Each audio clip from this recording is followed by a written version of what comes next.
ഹരി ഓം നമസ്തേ. ഇപ്പോൾ നാളത്തെ വന്നിട്ട് ഡെത്താണ്. ഡേ വന്നിട്ട് അതുപോലെ യൂണിവേഴ്സൽ മെസ്സേജ് വന്നിട്ട് 7 of Wands ആണ്. ഡെത്ത് ഒരു ട്രാൻസ്ഫോർമേഷൻ്റെ കാർഡാണ് ഡെത്ത് എന്നുള്ളത്. ഇപ്പം നിങ്ങൾക്കൊരു സ്പിരിച്വൽ പാത്തിലേക്കോ അല്ലെങ്കിൽ വേറെ ഏതെങ്കിലും ലെവലിലോട്ട് മാറാനുള്ളൊരു സമയമായി ഒരു ജസ്റ്റ് ഒരു ഇൻഫർമേഷൻ പാസ് ചെയ്യുക എന്നുള്ളതാണ് ആ കാർഡിൻ്റെ യഥാർത്ഥത്തിലുള്ള മീനിങ് ആയിട്ട് വരുന്നത്. ഓക്കെ, ജോബിലോ കാര്യങ്ങളിലോ എന്തെങ്കിലും അൺഹാപ്പി പോലെ ഉണ്ടാവാൻ സാധ്യതയുണ്ടെങ്കിൽ പറ്റുവാണെങ്കിൽ മാറുക എന്നുള്ളതാണ്. അത്രയും തീരെ സഹിക്കാൻ പറ്റാത്തൊരു ലെവലാണെങ്കിൽ മാറുക എന്നുള്ളതാണ്.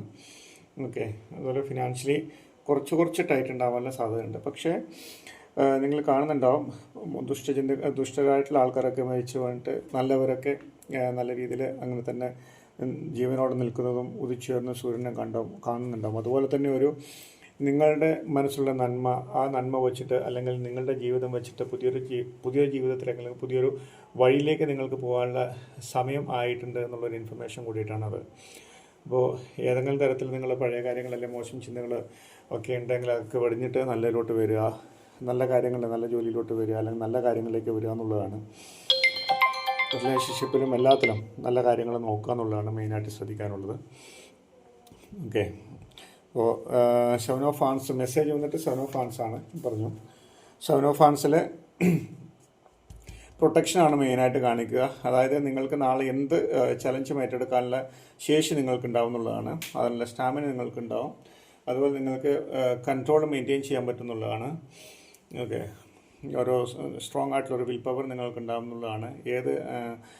ചിലപ്പോൾ പല ഗോസിപ്പുകൾ അല്ലെങ്കിൽ എന്തെങ്കിലും തരത്തിൽ നിങ്ങളെക്കുറിച്ച് നെഗറ്റീവ് നിങ്ങളുടെ ചുറ്റും ആൾക്കാരുണ്ടാവാനുള്ള സാധ്യതയുണ്ട്. പക്ഷേ അത് പേടിക്കേണ്ടതില്ല. നിങ്ങൾക്ക് നാളെ റിക്കവർ ചെയ്യാൻ പറ്റുമോ അല്ലെങ്കിൽ നിങ്ങൾ അത് ഓവർകം ചെയ്തിട്ട് വരും എന്നുള്ളതാണ്. ഓക്കെ, അപ്പോൾ അതിനെക്കുറിച്ചൊന്നും ടെൻഷൻ അടിക്കേണ്ടതില്ല. ആരെന്ത് പറഞ്ഞാലും നിങ്ങളെ അത് ബാധിക്കില്ല എന്നുള്ളതാണ്. നിങ്ങളുടെ കാര്യങ്ങളിലെ നന്മകളിലോട്ട് മെയിനായിട്ട് ചെയ്തിട്ട് പോകുക എന്നുള്ളതേ ഉള്ളൂ. നിങ്ങളുടെ കാര്യങ്ങളിൽ ഫോക്കസ് ചെയ്യുക. ജോലിയിലാണെങ്കിലും എല്ലാ കാര്യങ്ങളിലും നിങ്ങൾ നല്ല രീതിയിൽ ഫോക്കസ് ചെയ്യുക. അതുപോലെ റിലേഷൻഷിപ്പ് കുറച്ച് നല്ല രീതിയിൽ കൊണ്ടുപോകാൻ നോക്കുക. നാളെ ചെറിയ അഭിപ്രായ വ്യത്യാസങ്ങൾ ഉണ്ടാവാനുള്ള സാധ്യതയുണ്ട്. ഒഴിവാക്കാൻ വേണ്ടിയിട്ട് മാക്സിമം ശ്രമിക്കുക. അങ്ങനെയുള്ള കാര്യങ്ങൾ ഏതായാലും നല്ലൊരു പുതിയൊരു ജീവിതത്തിലേക്ക് അല്ലെങ്കിൽ പുതിയൊരു വഴിയിലേക്ക് അല്ലെങ്കിൽ പുതിയൊരു നന്മയിലേക്ക് നിങ്ങൾക്ക് എല്ലാവർക്കും പോകാൻ വേണ്ടിയിട്ട് പറ്റട്ടെ. അതിന് സർവേശ്വരൻ നിങ്ങളെ അനുഗ്രഹിക്കട്ടെ എന്ന് ആത്മാർത്ഥമായിട്ട് പ്രാർത്ഥിക്കുന്നു. Okay, thank you.